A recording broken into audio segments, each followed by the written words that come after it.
It started with the knocking, not on my door, on the walls. I moved into Unit 3B of an aging six-story apartment building nestled between a dry cleaner and an abandoned pizzeria. It wasn't much to look at. Rust streaked the outer brick, and the halls carried the musty scent of water damage and old secrets. But the rent was dirt cheap for the city, and after my last landlord threatened to sue me for complaining about the rats, I wasn't feeling picky. On my first night, I barely slept. The knocking began at 2:37 a.m. A slow, deliberate thud, thud, thud against the wall behind my bed. It wasn't rhythmic like a pipe. It sounded intentional. I sat up, heart racing, listening. It stopped after 7 knocks. I told myself it was just old plumbing or maybe the upstairs neighbor shifting furniture. But the next night it happened again, same time. This time 6 knocks. The residents here are odd. I mean really odd. I met Mr. Pritchard from 2A when I was carrying a box of books into the elevator. He stepped out, smiled, then whispered, "Careful with the mirror after dark." It looks back. I laughed nervously, thinking he was joking, but his smile never wavered. He walked off without another word. On my second day, I passed an old woman hunched in a rocking chair just outside her doorway on the 4th floor. She stared at me, unmoving, and muttered what sounded like a string of numbers under her breath as I walked by. 3, 3, 2, 2, 1, 1. When I turned to say hello, her eyes were rolled back into her head. Then there's the little girl in 5C who knocks on everyone's door at 3:15 a.m. and whispers, "Do you know where my sister went?" When I asked the building manager, Paul, about her, he said, "We don't have a kid in 5C. It's been vacant for a year." The building has a feeling, like it's pressing in on you. The light in the hallway outside my unit flickers constantly, and no matter how many times they replace the bulb, it always dies again by nightfall. On day 4, I heard whispering through the air vent in my kitchen. Just beyond the fan's hum, I could make out faint voices. I thought maybe it was the neighbors arguing again, until I realized I recognized one of the voices. It was mine, repeating things I'd said earlier that day, word for word. I tried recording it, but nothing came through on playback. Just static. The knocking escalated. On the 7th night, it came from inside my closet.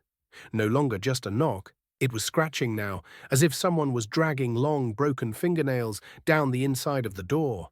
I yanked it open, empty, but the faint smell of mildew and something burnt lingered.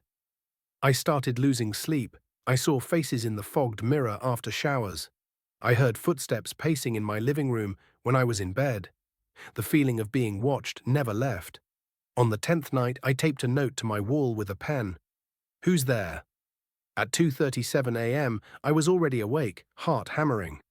The knocking returned, this time only once. Thud. In the morning, the note was gone. In its place, written in small, blocky letters, "Stop asking." I went to confront Paul, the building manager. I found him sitting in his office staring at the security monitors. Every screen was filled with static except one, the hallway outside my unit. But it wasn't showing now. It was showing me, standing at my door, asleep, breathing, motionless. "I don't understand," I said. "That didn't happen." Paul didn't look at me. He just muttered, "You'll get used to it. They all do. Or they leave." Last night I was about to call a friend and beg to sleep on their couch when I noticed something new. A crack in my ceiling above the bed. It hadn't been there before. It's spreading. Worse yet, I swear I heard breathing through it. Heavy, wet, slow, like something large is up there. Waiting. I don't think I'm alone in here, and I don't just mean the neighbors. The crack in my ceiling widened overnight. I woke up to a small pile of white dust on my blanket. When I looked up, I saw something that made my skin crawl. 5 faint indentations around the edge of the crack, as if something with fingers had pushed from the inside. I didn't sleep after that. Instead, I sat at my kitchen table, staring at the vent on the wall, the one where I'd heard my own voice before. I left my phone recording on the counter this time. I let it run all night while I sat in silence, ears straining. Nothing happened. But when I listened to the recording the next morning, I heard something. About 4 hours in. Just after 2:30 a.m., a voice whispered, He's watching you now. It wasn't my voice this time. The building has a way of changing. Subtle things. Hallways feel longer. The elevator sometimes takes too long between floors, like it's visiting places that don't exist. One time, I pressed the button for the third floor and it stopped at 13. The doors opened into complete darkness. Just the sound of soft breathing. I didn't step out. No one ever talks about this stuff. The other tenants all act like everything's fine. Like waking up to claw marks on your kitchen cabinets or voices humming lullabies through the walls is just another Tuesday. I tried to talk to Mr. Pritchard again, the old man from 2A. I caught him outside his unit holding a cracked teacup filled with marbles. He didn't look at me. "I need to ask you something," I said. "Too late," he muttered. "What do you mean?" "You've seen it, haven't you? The man behind the door." I didn't know what he was talking about. I thought he meant the knocking. But then he leaned close, his eyes sharp for the first time, and whispered, "Don't open it. No matter what he promises. He lies." Then he poured the marbles onto the floor and shuffled back inside, leaving the door open just a crack behind him. I could hear a television playing static. That night I locked my bedroom door. Not that it mattered. I woke up around 3 a.m. to the sound of footsteps in my room. Heavy, barefoot. I didn't move. I kept my eyes shut, breathing slow, heart screaming. I thought maybe I was dreaming, until I felt the edge of the blanket lift. Then a voice, low, gravelly, whispered, "Do you miss your old place?" I snapped up and flipped the light on. Nothing. The room was empty, but the closet door was open 2 inches wider than I ever leave it. The next morning, I went downstairs to find Paul, the building manager. His office was locked. No one had seen him all day. When I asked the woman in 1C, she just shrugged and said, "He usually takes a break after someone starts noticing things." Then she winked. Winked. On my way back upstairs, I saw something on my door. A sticky note. "Don't answer knocks after midnight, even if it's your voice." I didn't write it. The handwriting was too perfect, too neat. Like it had been printed, not scribbled. I tore it off and threw it away. That night at 2:37 a.m., I heard a knock. Not the wall, my door. I sat frozen on the edge of my bed. Knock, knock, knock. Then a voice, my voice, said, "Please." "It's me." I left my keys inside. I didn't move. I didn't answer. I waited, heart thudding in my ears. The knocking came again, softer now, desperate. "I'm you. Let me in. We need to talk." I grabbed the sticky note from the trash and read it again. I clutched it like a talisman. The knocking continued for 5 more minutes, then stopped. I didn't sleep again. The next day, I found something new. When I stepped into the hallway, I noticed a door at the far end that hadn't been there before. A red door, rusty handle, no apartment number. I asked the woman across from me if she'd ever seen it. She laughed. "There's no door there." When I pointed, it was gone. But that night I saw it again, through the peephole in my front door, just barely at the end of the corridor. A door that shouldn't be there. This time it was open. And then the dreams began. They weren't mine. I know that sounds insane, but I swear they weren't mine. I saw images, places I've never been. A stairwell that spirals forever downward, a mirror that screams when you look into it. A man made of stitched faces whispering in dozens of voices. A mail slot that bleeds. Every night, something new. Every morning, more exhausted than before. I tried sleeping with the lights on, but it didn't help. I heard someone whisper my name from the kitchen last night. When I went to check, I found something sitting on the counter. A marble, smooth, cracked, just like the ones Mr. Pritchard poured from his cup. Something is happening in this building. Something is watching, learning me, mimicking me. I see shapes behind the curtains at night, people that don't move when the wind does. I hear my shower turn on by itself. My fridge door swings open at 3:17 a.m. sharp. Always 3:17, like clockwork. And now I keep seeing a figure in the mirror, not my reflection. Something behind me. Every time I turn around, there's nothing there. But it's closer each time. Closer and smiling. I don't know what this place is. I don't know who or what lives in the walls, or behind the red door, or inside my voice. But I'm starting to think the building didn't just accept me. It wanted me, and now it doesn't want to let me go. I didn't mean to open the red door. In fact, I didn't think I could. It only appeared at night, and even then, it seemed less like a real, solid thing and more like a glitch in the world, something halfway between hallucination and reality. But last night, it wasn't just visible. It was waiting. At exactly 3:17 a.m., because of course it was, I woke up to the sound of the hallway fire alarm chirping once. Not blaring, just chirping, like someone had pulled the string and quickly stopped it. I opened my door and stepped into the hallway. There it was, the red door, and this time it was ajar. A cold breeze drifted out from the gap.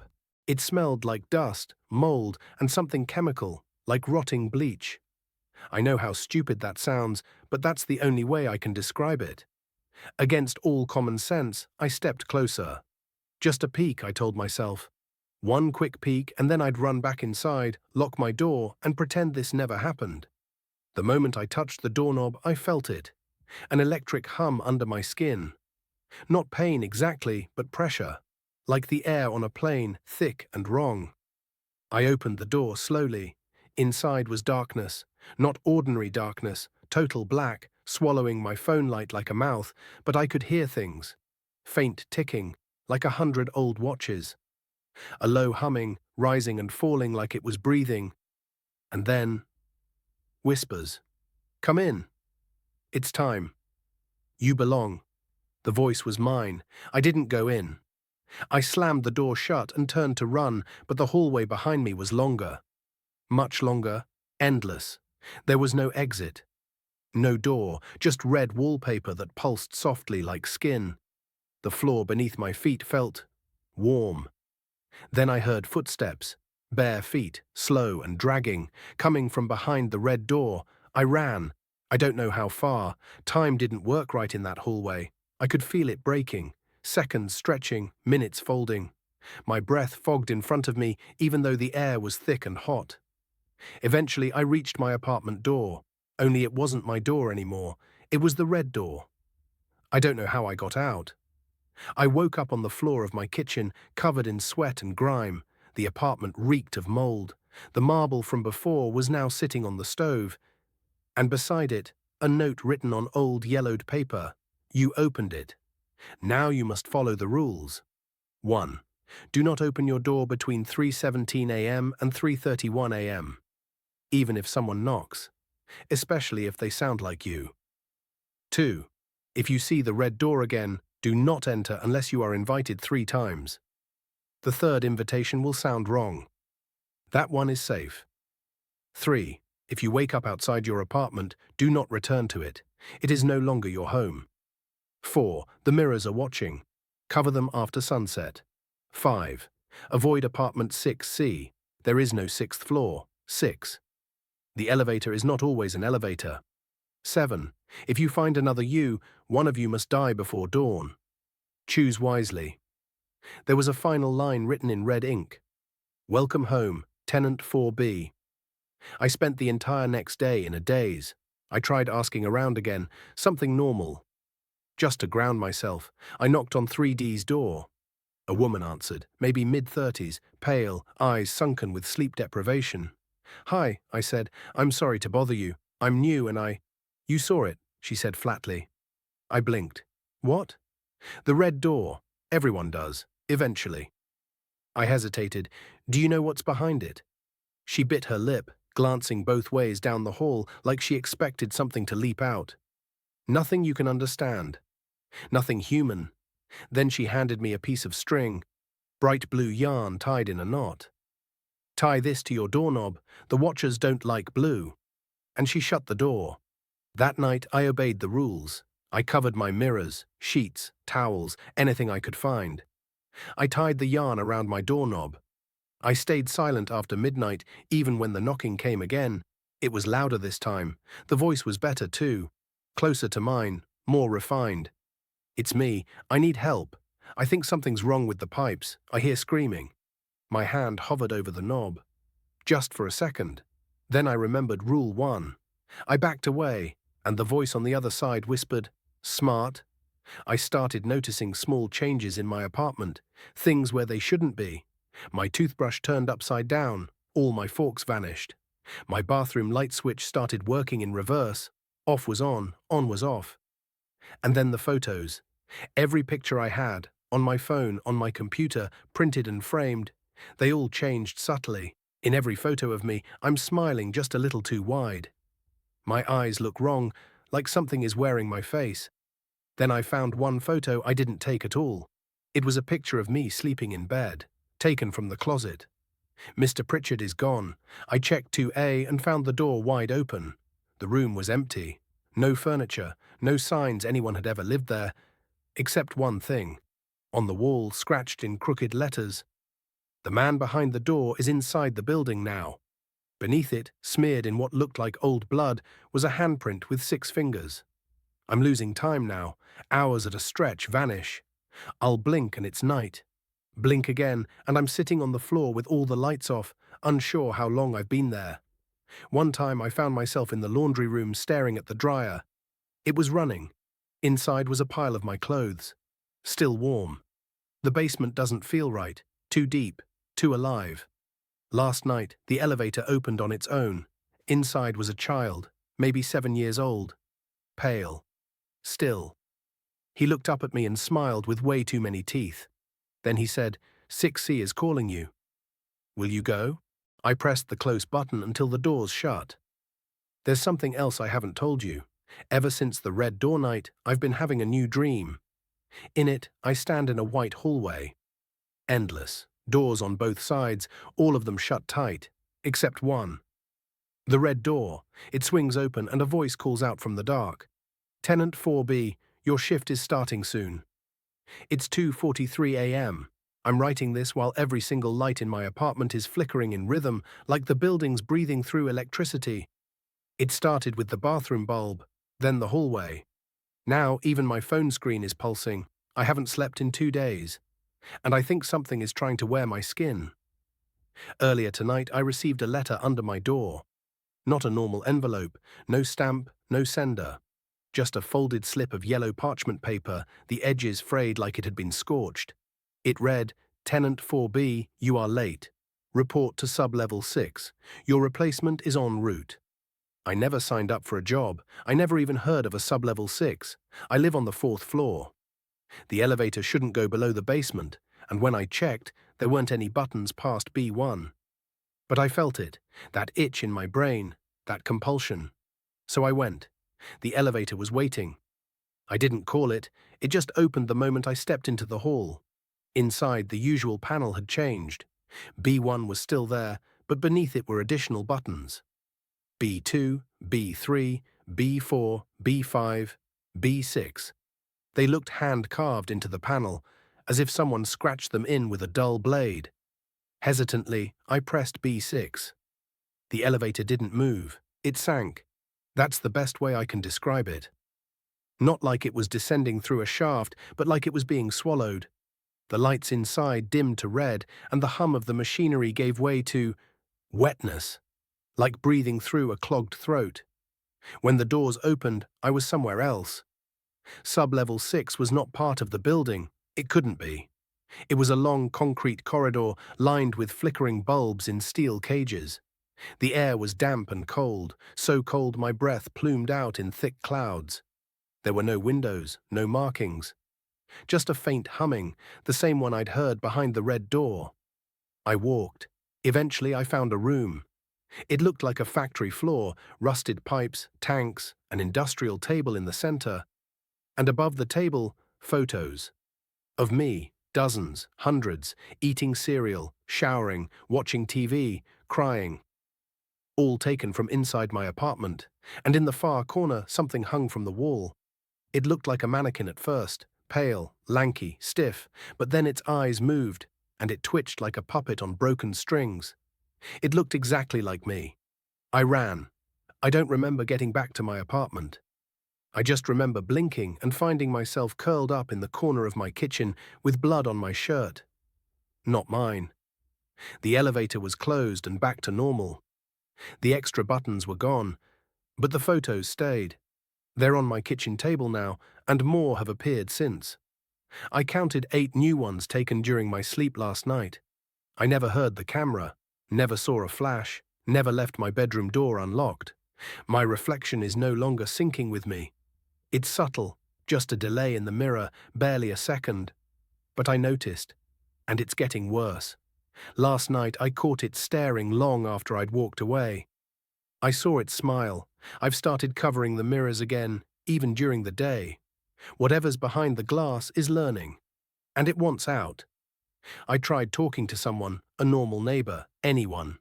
I went down to 1A and knocked, hoping I'd find someone uninfected by whatever this is. A teenage boy answered the door. He looked normal, almost. His pupils were too wide, like they swallowed the whites of his eyes, and his voice sounded pre-recorded. Too even. "Yes," he said. "Hi, I started. I'm new. I wanted to ask if you've noticed anything strange about this building." The boy blinked slowly, then he said, "This building is optimal. You are in the process of assimilation. Please remain calm, do not resist." Then he shut the door. I should have left by now. I packed, tried to run, but each time I reached the lobby, the doorman, Mr. Clive, shakes his head and says, "I'm sorry, tenant 4B, your lease is still active." "But I'm not safe here," I told him. He adjusted his tie, blinked slowly and said, "Safety is a matter of perspective." I tried the front door anyway. It led back to the hallway outside my apartment. Then, this morning, I saw someone standing on my balcony. I live on the 4th floor. There's no fire escape, nothing to climb. But there she was, a woman with no facial features, just skin stretched tightly over her skull like latex. No mouth, no eyes. She tilted her head and waved. I screamed and ran for my phone. When I returned, she was gone. But she left something behind. Another note. This one simply read, "You're almost ready." Tonight I woke up to find a man sitting in my living room. "Before we move on, please donate me in the form of subscribe." He looked just like me. Same hoodie. Same tired eyes. Same scar on the back of my hand. He was flipping through my journal. When I asked who he was, he smiled and said, "I'm just here to see how long it takes you to accept it." "Accept what?" "That you're not the original anymore." Then he got up and walked into the wall. Now the walls are whispering. I don't mean that metaphorically. They're literally whispering. They say things like, "You look better this way." "We just want you to be comfortable." Soon, soon, soon. I think I'm being hollowed out, replaced. I don't know how much longer I can resist. And just now my bedroom light shut off on its own. Something is standing in the doorway. It looks like me. But it's smiling, and I'm not. The thing in the doorway stood there for what felt like an eternity. My mirror image, just smiling. It didn't move, didn't blink. It just stared with a joyless grin stretched wide, like its skin was tearing at the corners. I threw a lamp at it, not out of courage, out of desperation. It shattered against the doorframe, and when I flicked the light switch, finally, nothing was there. I'm not sure if it ever was. I tried to leave the apartment again. This time I sprinted. I didn't stop for shoes or my phone. I just ran straight out the front door and down the hall to the stairs. But the stairwell wasn't there.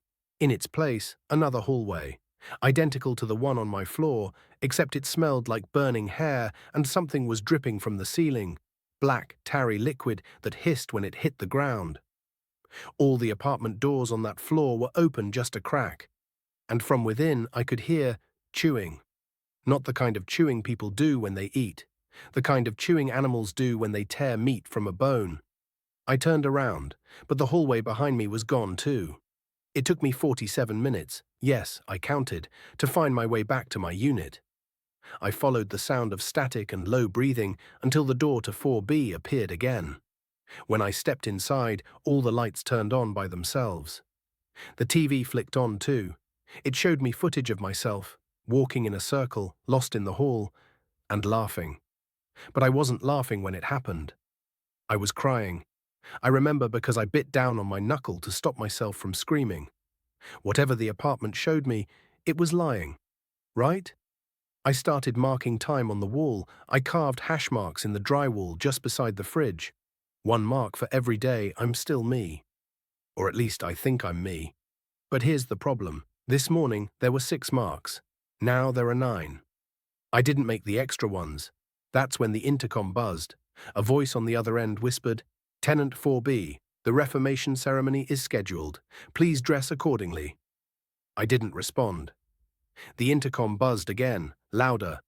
"Tenant 4B, your attendance is mandatory. Failure to comply will result in replacement." Then silence. I ripped the intercom out of the wall. Now the outlets are whispering instead.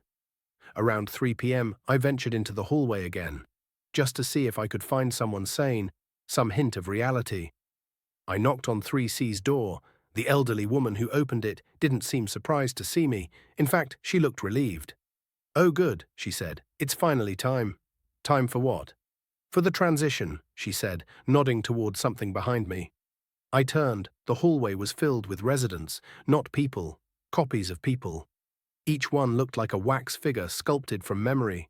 Their faces were off, too smooth, too still, like a filter had wiped the life off them. They were all smiling. "Let's go," the woman said, taking my hand. I yanked it back and ran. I didn't stop until I was inside the laundry room on B1, hiding behind a dryer, my heart threatening to rip out of my chest. That's when I found the tape recorder. It was old, dusty, covered in lint. But the cassette inside was labeled in shaky handwriting, "Tenant 4B, warning." I played it.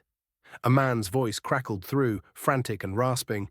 "If you're hearing this, they haven't gotten all of you yet." Good. That means there's still a chance. They don't want tenants. They want shells. Empty bodies to wear like clothes. They study you. They learn how you move, how you breathe. They copy it until even you forget who you were. And when the process is done, you'll walk into a mirror and never come back out. Do not trust reflections. Do not trust the voices. Do not eat the food. And for the love of God, don't go to sub-level 7. That's where they make the real ones. The tape ended there, but now I can't stop thinking about it. Sub-level 7. I thought there were only 6. That night, something knocked on my door. Not a person, not in the normal sense. The knock was uneven, slow. 3 knocks, a pause, then 4 more. Like Morse code with a stutter. When I looked through the peephole, there was no one there, but there was a note taped to the outside, written in my handwriting. "You were never alive to begin with." I tore it down, heart pounding, and sprinted back to the bathroom. The mirror was covered with a towel, as always.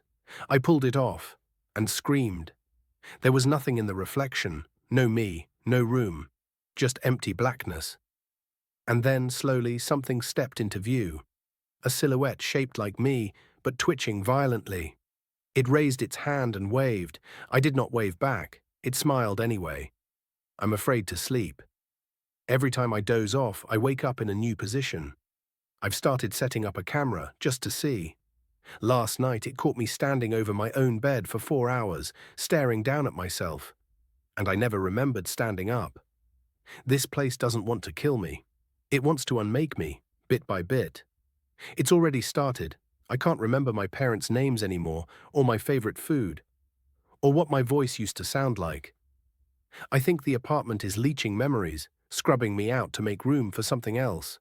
There's something inside the walls, watching, waiting, growing stronger every day. And tonight, the whispers stopped. Not because it's over, because they're inside the apartment now. Last night, I barricaded the door with every piece of furniture I could drag. Couch, dresser, even the refrigerator.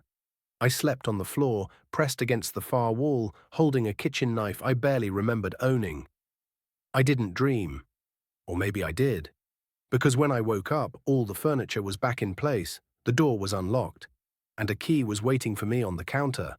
It was cold, rusted, with a metal tag attached, SL-7, sub-level 7, the forbidden floor mentioned in the tape. I told myself I wouldn't go. But an hour later, I found myself standing in front of the service elevator, key in hand. The panel inside didn't list sub-level 7, it ended at B6. But when I slid the key into the lock beneath the buttons, a new one appeared, unlit and unlabeled. Just a rusted metal button where nothing had been. I pushed it. The elevator groaned like it was dying. And we went down. The ride took 3 minutes, long enough for me to reconsider 1,000 times, but too short to change my mind. When the doors opened, I was met with darkness, the kind that eats light. I had my phone flashlight, but it barely pushed the shadows back. The air down there smelled like ammonia, rot, and something metallic, like an abandoned hospital sealed shut for decades. But I stepped forward. I had to know what this place was hiding.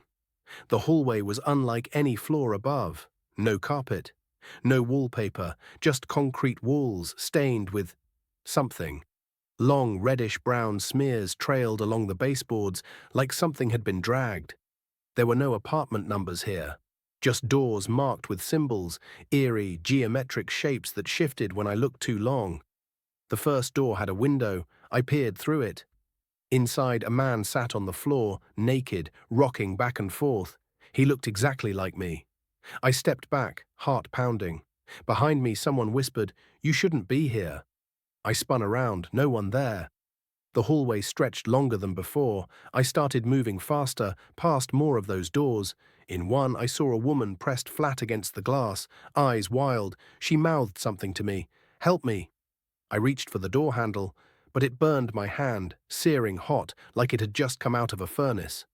I staggered back, skin blistering. Behind me, footsteps. Not running. Shuffling, wet, heavy. I didn't turn around, I just ran. At the end of the hall, I found room 0. It wasn't a room, it was a cavern. I don't know how to explain it. It shouldn't have existed under the building. It was too big, stretching out in every direction like a stadium swallowed by the earth. In the center, a massive pit, no railings, no safety lights, just a yawning black hole with wires descending into it, thousands of them twitching like veins. And on the edge of the pit, a console, covered in switches and levers, and a screen, old and flickering. When I approached, the screen turned on. It showed me a security feed of my apartment. But I was in it, sitting on the couch, eating, watching TV, laughing. Another feed, 3C, the old woman from earlier, now laying on her back as if in sleep, mouth twitching. A third feed, the lobby, full of doubles, walking in and out like normal people, living their lives, wearing our faces. I stepped back, stomach lurching. That's when I saw the sign bolted to the wall behind the screen. Facility, Mimicry Integration Node, Project Directive, Assimilate, Replace, Preserve Control. And scrawled in marker underneath, they're building replacements for all of us. I didn't mean to scream, but the moment I did, something in the pit stirred. The wires twitched, some snapped free and slithered toward me, slow and methodical. I turned and ran. Behind me, something crawled out of the pit. It didn't make noise, not the way it should have. Just a low vibration in the air, like reality cracking. I didn't look. I couldn't. The elevator was gone, just an empty shaft now, dark and endless. The only way back was the stairwell. I found it after another 10 minutes of running, dodging whispers, footsteps, and the hum of things moving behind the walls. 7 flights, 7 screaming flights up, my legs shaking, my lungs raw, each landing worse than the last. Doors now opening slightly as I passed, offering glimpses of the process. One room had a table full of body parts, some real, some rubber, labels like emotional range, skin type C, and vocal model, friendly male. Another room had a mirror facing another mirror. Between them, something was trapped. It kept looking at me. It kept mimicking me. But delayed, like it needed a few seconds to remember how I moved. When I burst into my apartment, I locked every door, every window. I sat in the shower, fully clothed, knife still in hand. The walls were whispering louder now, but not in voices, in static, like an old radio struggling to hold a signal, only this time, I could understand it. Tenant 4B, integrity breach logged. Deviation level, critical. Proceeding with correction protocol. My mirror shattered in the other room, but I hadn't touched it. Something had come through. I haven't slept in 32 hours. Every time I close my eyes, I see the pit again.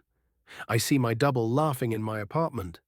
I see wires wrapping around my legs while I scream, and now there's another note on the kitchen counter. It just says, "Soon you'll be perfect." I didn't leave the apartment all day. I didn't eat. I barely breathed. Instead, I sat at the kitchen table, staring at the note. Soon you'll be perfect. The words changed depending on the light.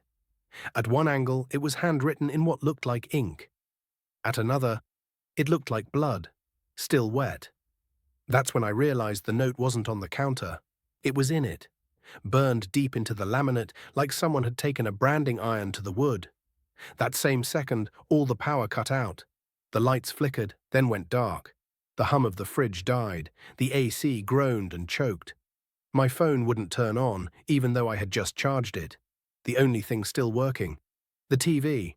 It switched on by itself, fuzzy static at first, then a sharp click as it cut to a security feed. My apartment. Live. But I wasn't in it. He was. The other me. He sat at the kitchen table too, smiling directly at the camera. At me. Then he lifted his hand and waved. My body went cold. The wave was mirrored. He was using his left hand. I'm right-handed. He wasn't copying me. He was opposite, and he was in here somewhere. I grabbed my knife and started checking the apartment. Every closet, every cabinet, even the crawl space behind the water heater. Nothing. Until I got to the bathroom. The mirror was broken from the night before, glass all over the floor. But the frame was still there, and the reflection was wrong.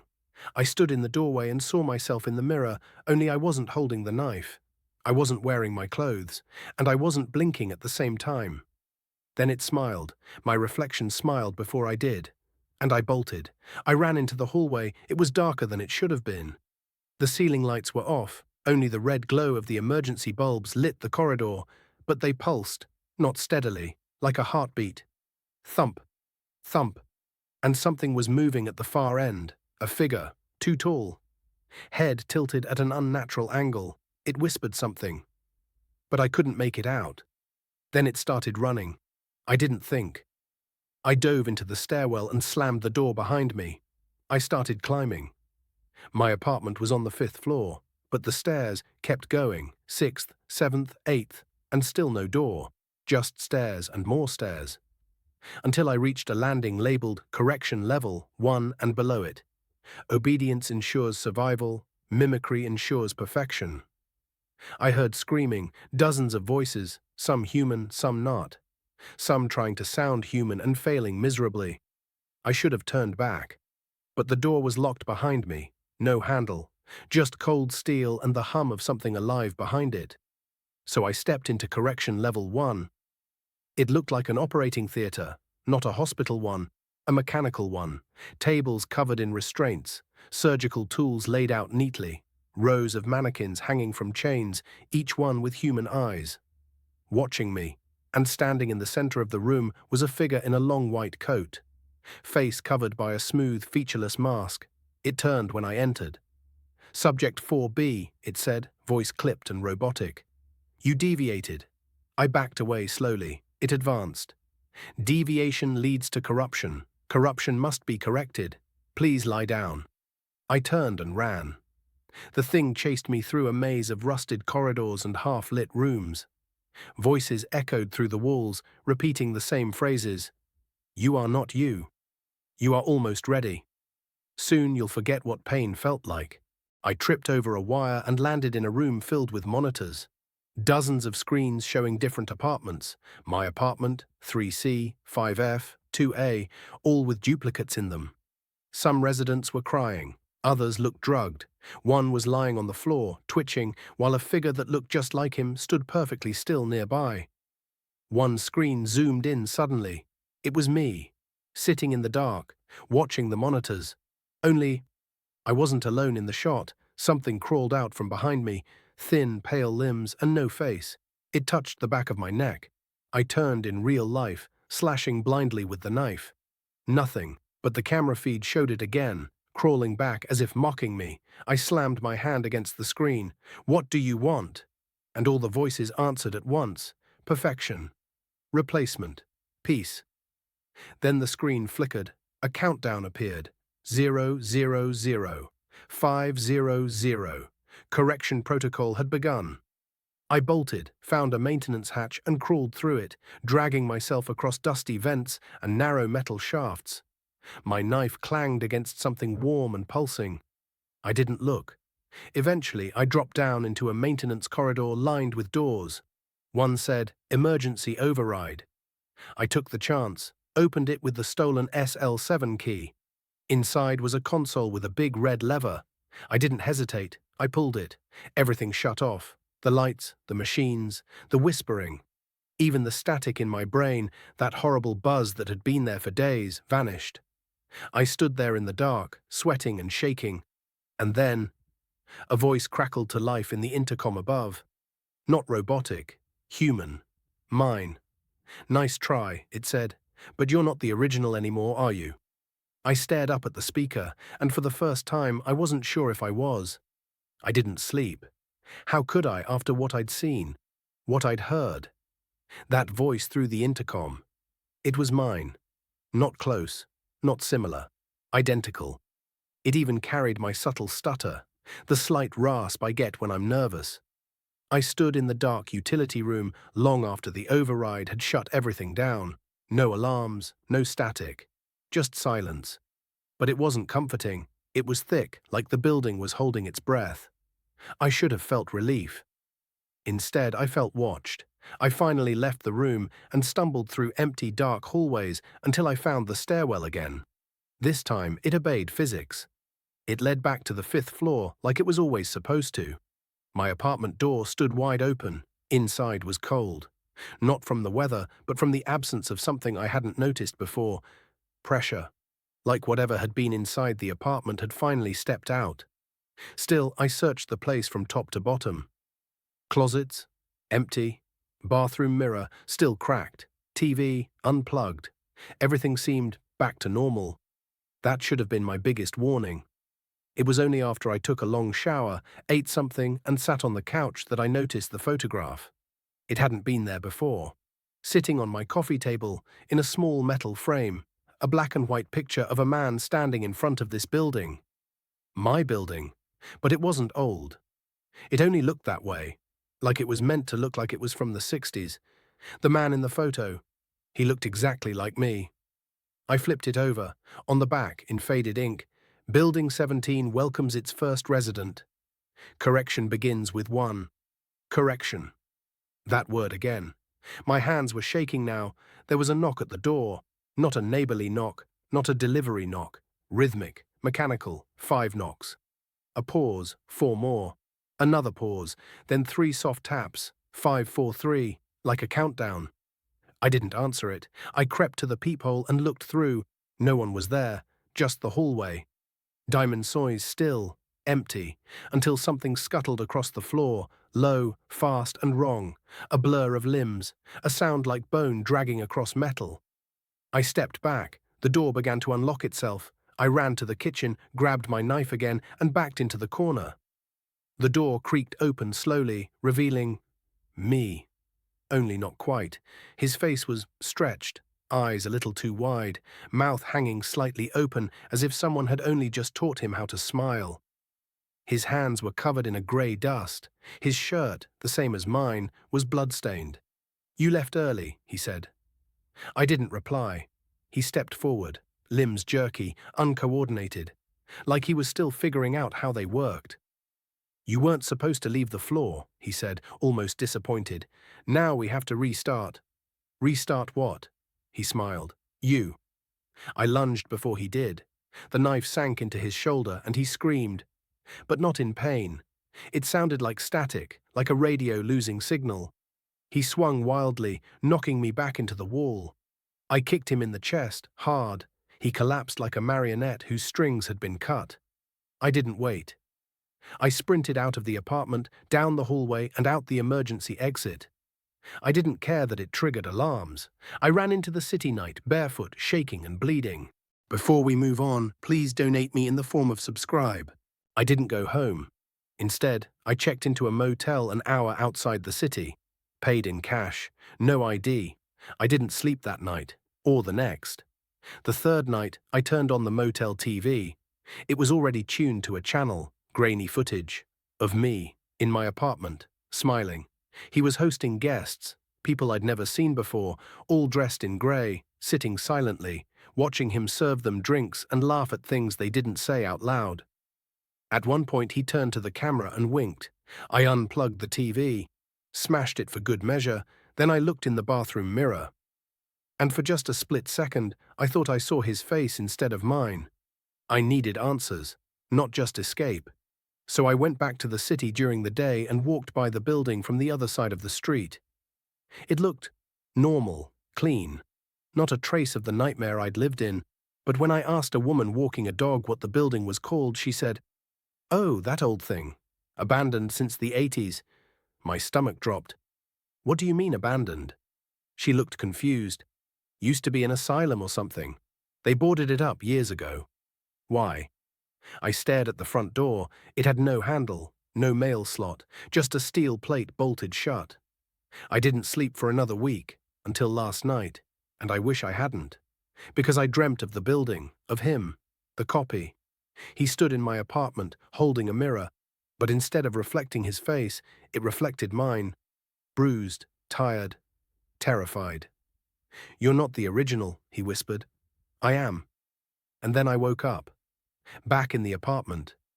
I checked out of the motel in a panic, but when I tried to leave town, every road I took circled me right back to the building. It was waiting, and so was he. Now, I think I understand. You don't leave Building 17. You don't move in. You get copied, corrected, and once you're perfect enough, they send you out. I didn't remember coming back. Not the drive, not unlocking the door, not stepping inside. But here I was again, in the apartment. My apartment, or his. The lights were off. The floor was cold beneath my feet. The city outside the window didn't hum or buzz or flicker. It was utterly silent. I ran to the door. It wouldn't open, not locked, just fused shut. The knob spun endlessly, like a gear without teeth. I backed away. The air was denser than before, thicker, like it was resisting every breath I took. My ears rang, and then I heard it. Footsteps. Not mine, coming from inside the walls. Then, "You're late," said a voice from the bedroom. I turned slowly. The bedroom door stood wide open. A warm light spilled out from it like sunlight through gauze. But it was too late for sun. It had to be past midnight. I stepped forward slowly, knife still clutched tight in my hand. I hadn't even realized I was holding it again. The hallway to the bedroom stretched longer with each step. My apartment wasn't that big, but now it felt endless. Finally, I crossed the threshold. The room had changed. The walls were lined with mirrors. Dozens of them, floor to ceiling, old, new, shattered, pristine. Some framed in gold, others bare and cracked. And in each one, a different version of me. Some looked older, some younger, some were smiling, some were crying. One was covered in blood, mouth agape. Another had empty black sockets where eyes should have been. They were all watching me. In the center of the room stood a tall mirror, 8 feet high and wide. Its surface shimmered like oil on water. From behind it he stepped out. The other me, not just a clone, a perfected mockery. He was cleaner, calmer, his posture better, his smile charming, confident. He looked like me if I had no fear, no hesitation, no human edges. "I was beginning to think you wouldn't come back," he said, stepping closer. His reflection didn't match his movements. "What are you?" I demanded. He tilted his head. "The result of correction. The version of you they wanted.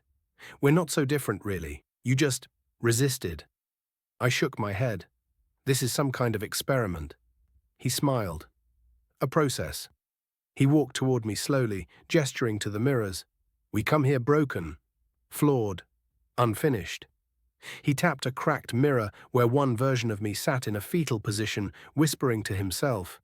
"But this place, Building 17, is a furnace. A crucible." He touched another mirror. In it, I was standing tall, dressed in a suit, addressing a crowd. Applauded. Admired. They burn away the pieces that don't fit. I stepped back. "Why? Who are they?" He laughed. "The residents, the originals, the ones who mastered themselves long ago, now they remake others in their image, through repetition, through exposure, through fear. I looked around at the mirrors again, the ones who weren't moving, frozen mid-scream. How many versions did they make of me? He stepped closer. His smile faded. Too many. I lunged. He was fast, faster than me, but I had rage. I swung the knife. It cut across his arm, clean and deep. He staggered back, surprised. I tried to let you go, he hissed. You were supposed to break. You were supposed to fade. I tackled him to the floor, stabbing again and again. He screamed, but his voice turned to static, then to silence. Black fluid, not blood, poured from his mouth. Finally, he stopped moving. I stood over him, chest heaving. Every mirror in the room flickered, some shattered, others turned black. And then, silence. Until applause, soft at first, then louder, echoing from the hallway. I turned, knife in hand. The hallway was full, lined with figures, dozens of them, men and women all dressed in grey, standing shoulder to shoulder, pale faces, black eyes, silent mouths. They didn't move, didn't breathe. They simply watched. Then, in one smooth motion, they turned and walked down the hallway. Away from me, toward the elevator at the far end. It opened without a sound. They filed in one by one. Before the doors closed, one of them turned back. He looked just like me, but older, and he smiled. When the elevator doors shut, the room returned to normal. No mirrors, no lights. Just a bedroom with rumpled sheets and a cracked wall. The body was gone. No blood, no fluid, no knife. I was alone. For now. I packed a bag. Didn't shower, didn't eat. This time I forced the door open. It resisted like flesh tearing, but it gave. The hallway was empty. As I passed each apartment, I heard faint murmurs behind the doors. Whispers, chanting, laughter. One voice rose above the others, from room 502. You can leave now, but you'll be back. We all come back. I walked to the front lobby. The concierge was there again, still reading the same old newspaper. He looked up, then raised an eyebrow. Moving out? I nodded. You'll find the world a bit unfamiliar, he said. What do you mean? He smiled. You've been gone longer than you think. I stepped outside. The city greeted me. Only it wasn't my city. The skyline had changed. The cars were unfamiliar. People moved differently. Like they were being watched, or following cues. Like actors in a play they didn't know they were performing. My phone was dead. My name no longer pulled up any accounts. No record of me at all. As I stood at the corner, watching a flickering digital billboard scroll headlines in a language I didn't recognize, I realized something. Maybe I hadn't escaped. Maybe I was just in another version of the building, a larger one. And this time, I was the copy. The city pulsed with alien life, or at least a mimicry of it. I was trapped between realities, neither fully here nor entirely gone. Each person I passed looked like a ghost, shadows stitched with flesh, eyes too wide, smiles too fixed. They moved in patterns I couldn't decipher, mechanical and rehearsed. I tried to scream, but the sound was swallowed beneath the hum of neon signs in foreign script. My own reflection in a cracked storefront window looked wrong, a stranger staring back. The face was mine but hollowed out, a mask worn thin at the edges. Panic surged through me. I turned and fled down the street, desperate to find a way back, to find the original apartment or at least something familiar. But every turn led me deeper into this twisted cityscape. I found myself drawn to a building at the end of the block, a towering monolith that swallowed the sky. Its windows glowed faintly with a sickly green light, and the front door creaked open as I approached. No concierge this time, just silence. Inside, the lobby was vast and empty. A grand chandelier hung from the ceiling, its crystals flickering like distant stars. The air smelled of dust and burnt ozone. I could hear distant footsteps echoing from above, but no one was in sight. I ascended the stairs cautiously, every step creaking beneath my weight. Floor after floor passed beneath my trembling fingers, each hallway identical. The same faded wallpaper peeling at the edges, the same doors lined up like tombstones. Then, on the 10th floor, I stopped. There, etched into the wall next to room 1001, was a nameplate. It read, "The Last Tenant." The door creaked open as if expecting me. Inside, the room was furnished sparsely: a bed, a desk, a cracked mirror. On the desk lay a journal, its cover worn and stained. I opened it, and the words spilled out like a confession. If you are reading this, then you are trapped as I was, caught between versions of ourselves in the endless maze of the resident's creation. They strip us down and rebuild us, one shattered reflection at a time, until all that remains is a hollow shell, a perfect copy without a soul. I was the last tenant, the final experiment. They told me I was special, that I could break the cycle. But I only became more lost, a ghost wandering through corridors of mirrors. To escape, you must do what I could not: reject the mirrors, destroy the reflections, find the original door, the one that doesn't exist. My heart pounded. This was no ordinary building, no ordinary apartment. This was a prison, a trap, a shrine to the residents who preyed on souls like mine, then remade them in their own image. I looked at the mirror on the wall. It shimmered. I clenched my fists. I shattered it with my bare hands. Glass exploded like 1,000 screams. Every mirror in the room cracked simultaneously, spiderwebbing out like fractures in reality itself. The walls trembled. The air vibrated. And then, silence. Suddenly, the door behind me opened. Sunlight flooded in. I stepped through. I was outside. The city was gone. The sky was blue. The air smelled like pine and rain. I was standing on a mountain trail. Behind me, a figure emerged from the shadows. The concierge. He smiled. No one ever truly leaves, but sometimes you earn a break. He handed me a key. Keep this safe. It's your door home, for now. I didn't ask questions. I just walked away. Months have passed since that day. I'm back in my old apartment, my real apartment. The world is the world again. But sometimes at night, when the wind whispers through the trees, I hear faint echoes, footsteps in empty halls, soft voices behind closed doors. And I wonder, are the residents still watching? Are there more tenants trapped in endless loops of mirrors and shadows? Am I truly free?